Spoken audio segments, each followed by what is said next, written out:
Eros grew up in a tiny coastal village where the days were hot, the nights were quiet, and dreams felt too big for the narrow dirt roads he walked every day.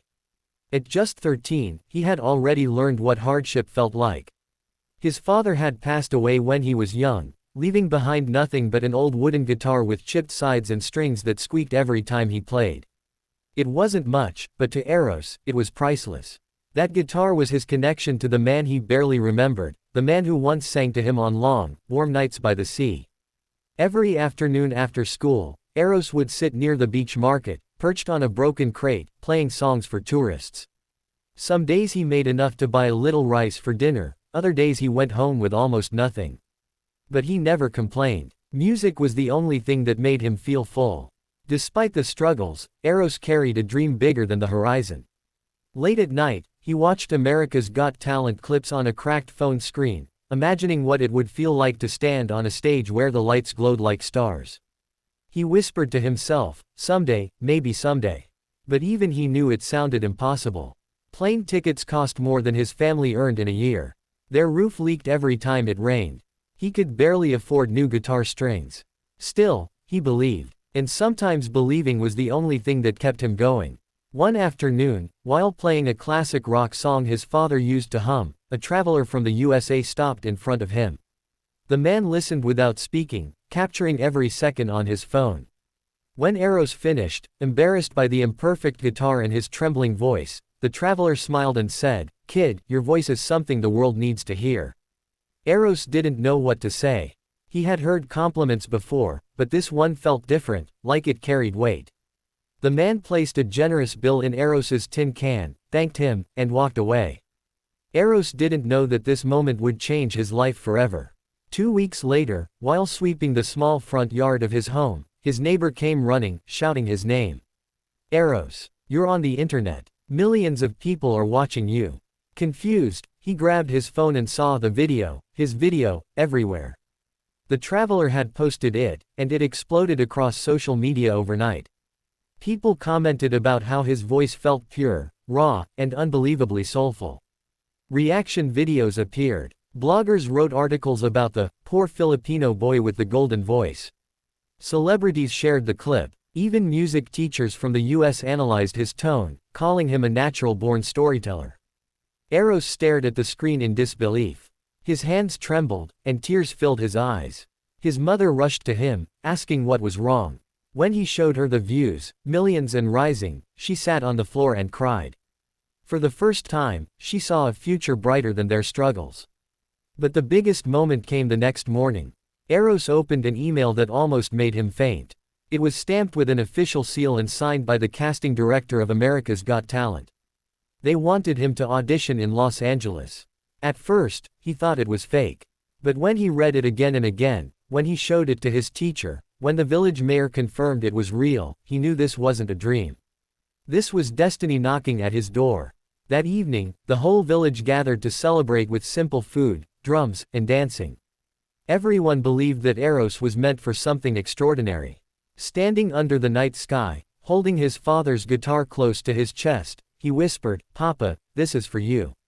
When the day finally came for Eros to leave the Philippines, he woke up long before sunrise. The sky was still dark, and the roosters hadn't even started crowing, but he couldn't sleep another minute.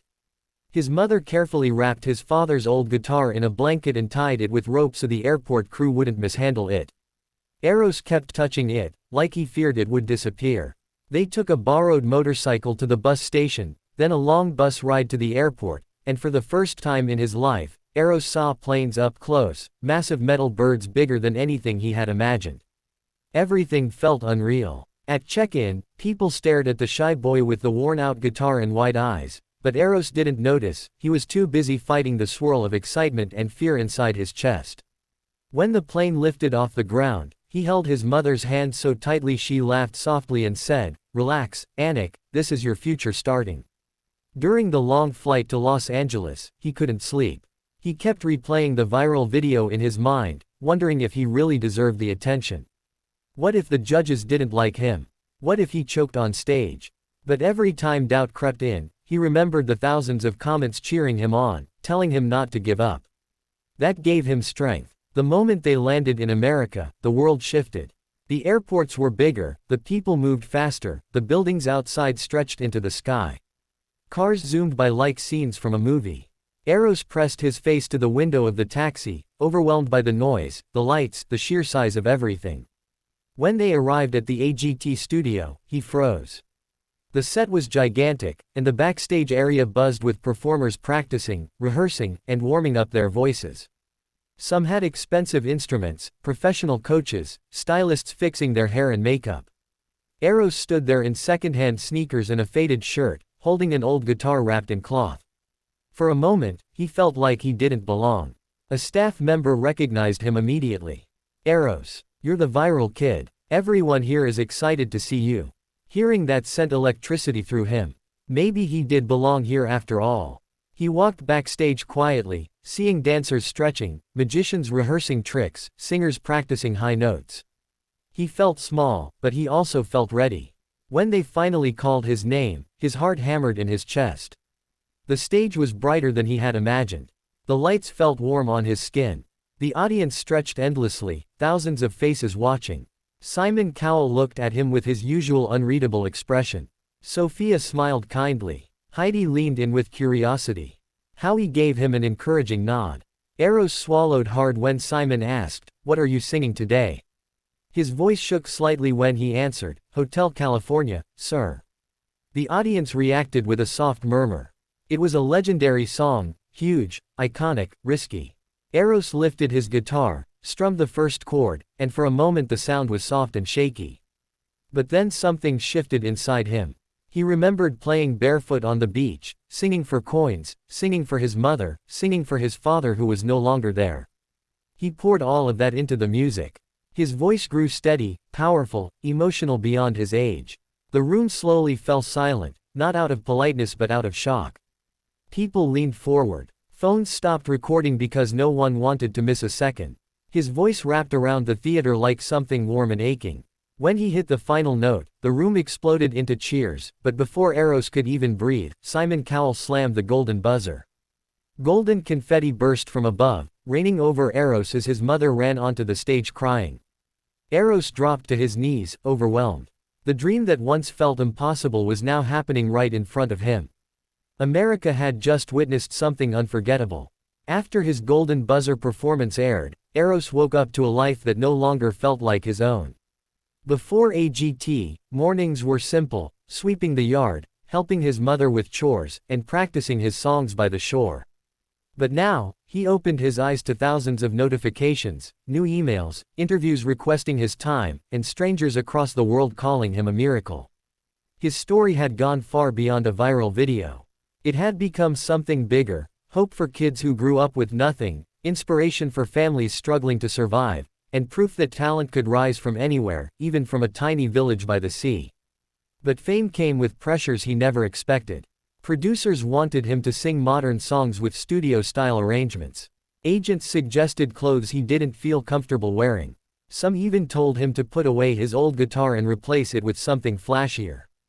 But that guitar wasn't just wood and strings, it was his father's memory, his past, his identity. Even so, he felt the weight of expectations building on his shoulders. Every new article compared him to legends. Every fan message begged him not to fail. His mother tried to protect him, reminding him every night, "You don't owe the world perfection. You just owe the world your heart." Still, he felt the fear of letting people down. During rehearsals for the semi-finals, he struggled with the pressure. His voice cracked during practice. His timing felt off. Doubt crept back into his mind, louder than ever before. What if the golden buzzer had been a mistake? What if he wasn't good enough to stand on that stage again? He stayed up late in the hotel room, staring at the city lights far below, holding his father's guitar close. Eventually, he found comfort in something simple, remembering why he started singing in the first place. Not for fame, not for views, not for applause, but for the feeling music gave him: freedom, healing, connection. He took a deep breath and whispered, "I'll do it my way." When the night of the grand finale arrived, the entire world watched.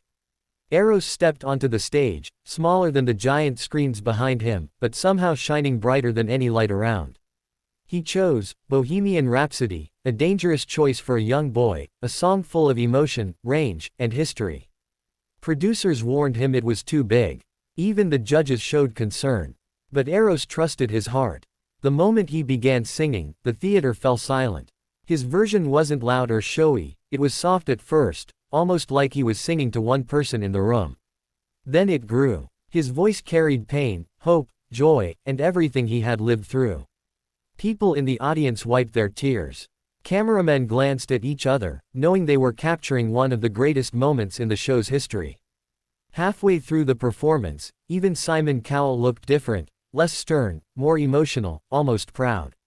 When Eros hit the final note, the applause rose like thunder. The judges stood. The crowd roared. But Eros barely heard it. He was crying too hard, overwhelmed by the release of everything he had held inside. Then came the final moment. The results. The room felt like it was holding its breath. The host announced his name, Eros. The winner of America's Got Talent. Shock hit him first, then disbelief, then tears. His mother burst into sobs and nearly fainted from joy. Simon placed a hand on his shoulder, lifting his arm in victory, telling America that this boy was the future of music. Confetti filled the stage again, but this time it felt different. This time, it felt earned. Eros looked straight into the camera as millions watched from around the world. With tears running down his cheeks, he whispered the words he had waited his whole life to say, "Papa, we made it."